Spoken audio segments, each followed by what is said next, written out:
Good evening. The important thing is I made it. So on the way, we are worried that maybe we'll be terribly late, but at least not too late. We'll get here. So I'm delighted, and I get very jealous when I come in front of young people. I get jealous because you're so lucky. You're lucky because you're born a few years back. Unlike us, in the prehistoric days, we were. I think the reason that I'm jealous, I see how powerful you are, the young people of this time. And I tell young people today are the most powerful generation in the entire human history. Not because these young people today are smarter than before. It's about the same. Smartness is the same. It's because you have technology in your hand, which no other generation ever had. Unbelievable technology. That gives you tremendous power. On the surface, you look just like another human being, but in reality, each one of you is a Superman and a Superwoman because of the power you get from the technology. So technology is an issue for me, excites me completely. People usually tell young people that you are the leader of the future. That's the standard way, say, leader of the future. I try to repeat and emphasize that no, that's not true. Because you are leader already. So you don't have to wait for the future to become leader. A 15-year-old today is more powerful than probably 35-year-old of other generations. So what do you do with that power? That's the issue I raise. Because if you're not using that power, that will be wasted. So first, to feel that you have that power, the amazing power that no other generation in history ever had, and decide how you're going to make use of it. My story begins not about power. My story begins with frustrations. I was born in a country where in each direction you see it's a lot of frustrations, a lot of disappointments, a lot of things you wish didn't happen the way it happens. And out of this frustration, you feel you're a totally useless person. You cannot do anything. You have nothing that you can make a change, make a difference. The country went through famine. When I was teaching economics in the university right next door, people were suffering of hunger, 1974. So I felt all the theory that I teach is useless stuff, has nothing to do with people's life. And I felt totally useless as a human being. I cannot be of some use to somebody. So that's what I was trying to do, getting into the village next door to the university campus to see if I have any use for anybody else. And then I did tiny little things to find my worth, that yes, I have some meaning in my life. And I did things which I knew nothing about. When you're desperate, out of desperation you do things which you never thought about. So I'm sure you have been told how to plan things, how to set things, everything very clearly. But that's not what I did. I jumped at things without knowing anything about it because I just couldn't wait. And you heard about microcredit, which goes with me. People remember how it started with me. It was not a pre-planned thing. Simply, the situation is so bad, you have to do something. And that situation is about loan sharking in the village, which is just next to the university campus. And it's so ugly, you feel so terrible that human being can be so heartless, so cruel to each other, giving tiny loans and take control of the full life of those people, turn into slaves because somebody gave you some loan, so he has the right to turn you into slaves. So you see it very clearly. It's not reading in the books. Just be there. You see the person who lends, you see the person who borrowed, and you feel totally important. You don't know what to do. Suddenly it came to my mind, I can do something. I can take care of this problem. It may be a global problem, who cares? But all I see, these people here, and I can solve the problem for these few people. The idea is, why don't I lend the money myself? If I lend the money myself, then they don't have to go to the loan shark. And the problem is solved for these people. And that's exactly what I did. I started lending money from out of my pocket. It's not a planned thing, calculated thing. And that's the beginning of the whole story of lending money. Then the battle became with the banks.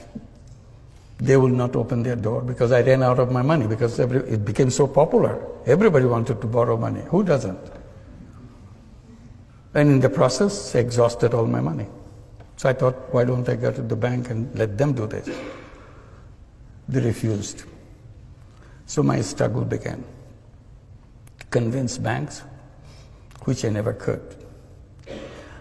Now it's about 38 years after I first began. I still couldn't convince the bankers. So now I look at the whole system, what we call economic structures, conceptual framework, and all that.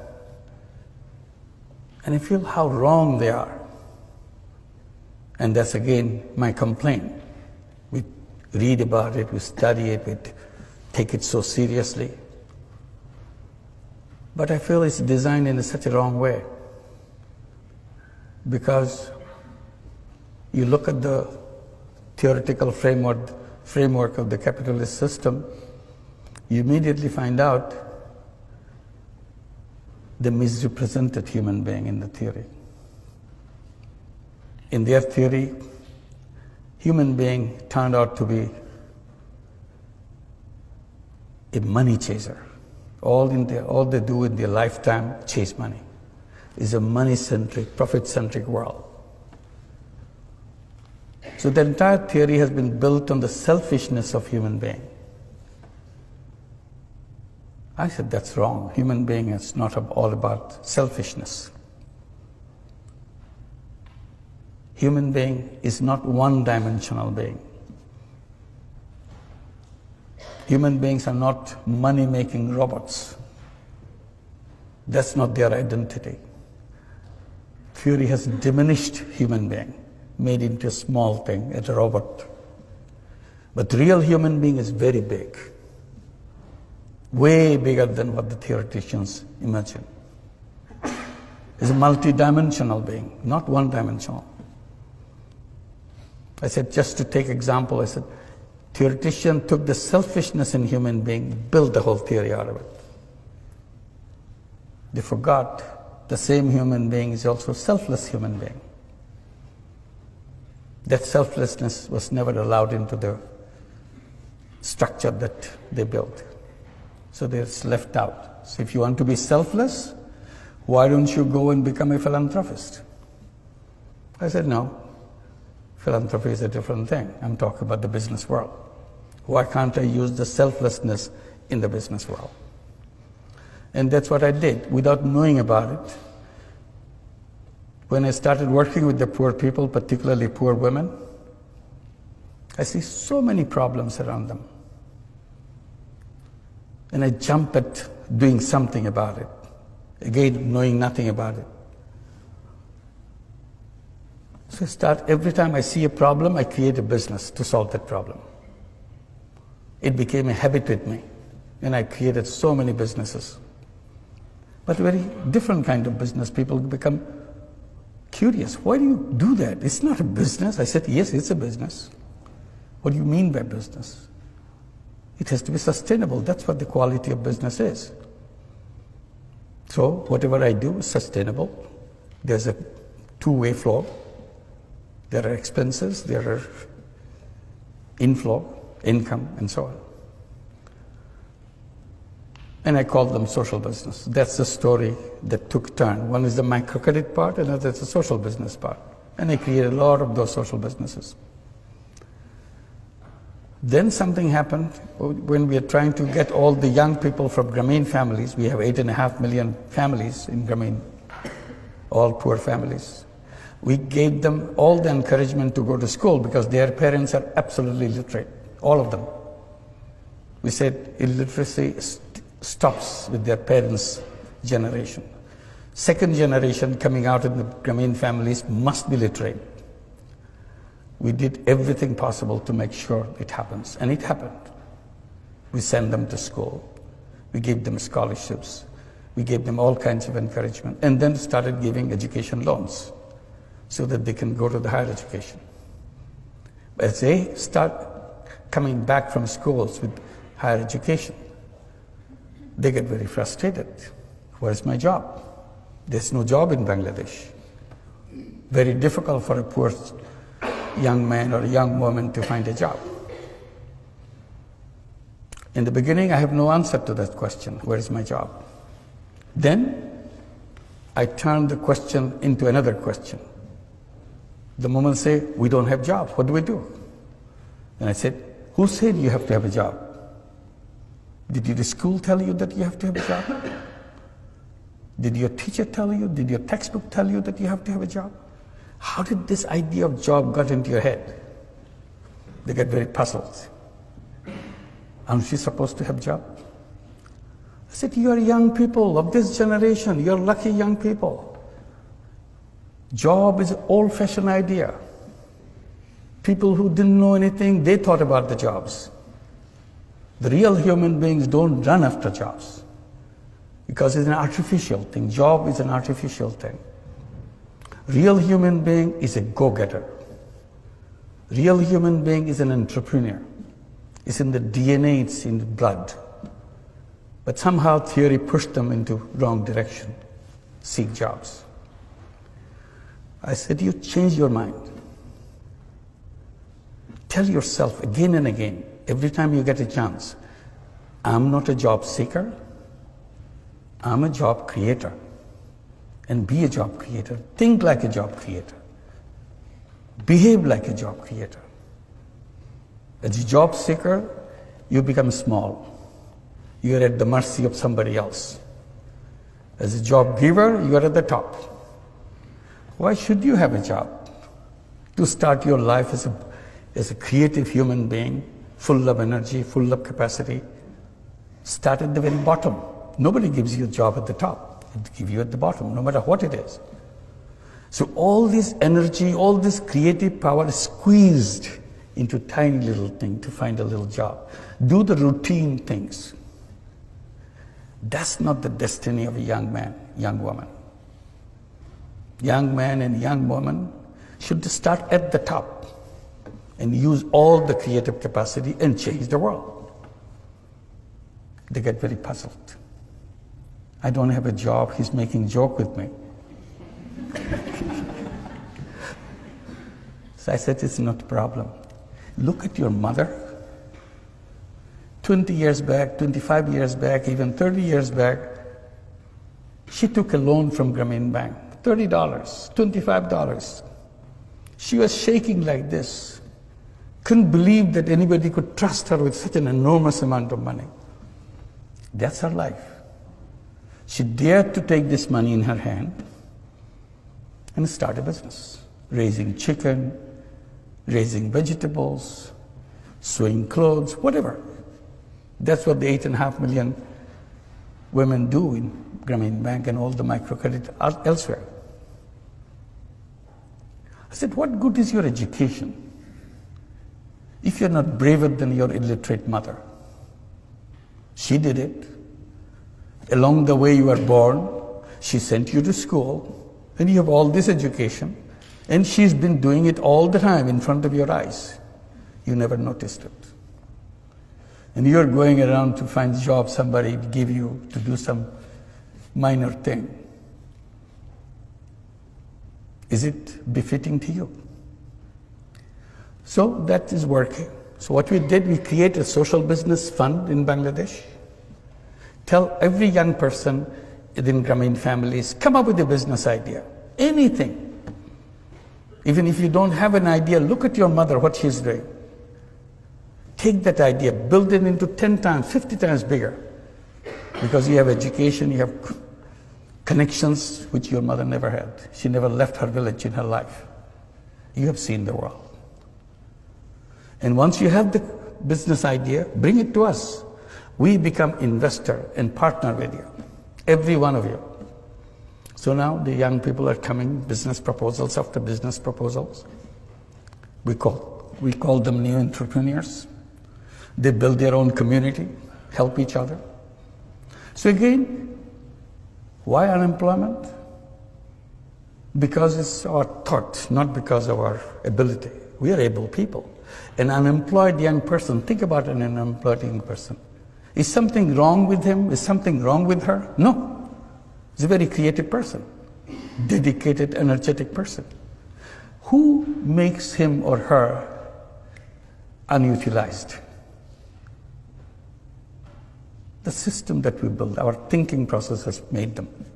An unnoticed chain has bound him around and say, you are trashed, you are no good. Why am I not good? You have never tried me. I have no room for you. Who are you to provide room for me? I create my room. I create my own space in this planet. But we don't do that. We tell somehow we have to have a job.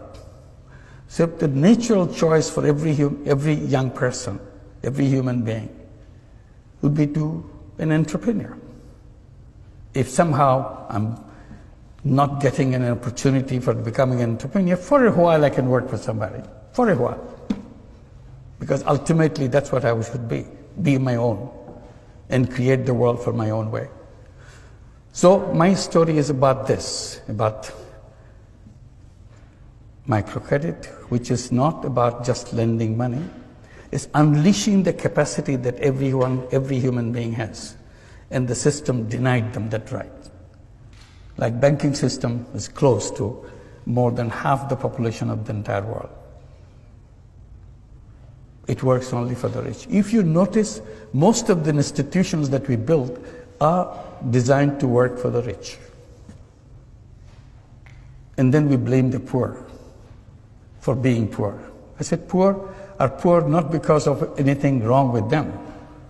You simply denied them the doors to open. I give the example of bonsai, little tree. I tell that, look at the bonsai.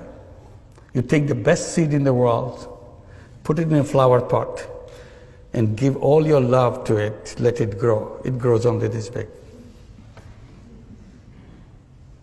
And you ask the question, is something wrong with the seed? No, nothing wrong with the seed. Then why is it so tiny? Because we didn't give them the space to grow. There is no base on which to grow. I said, poor people are bonsai people. There's nothing wrong with your seed. Simply, we didn't create a society to give them the base on which to grow.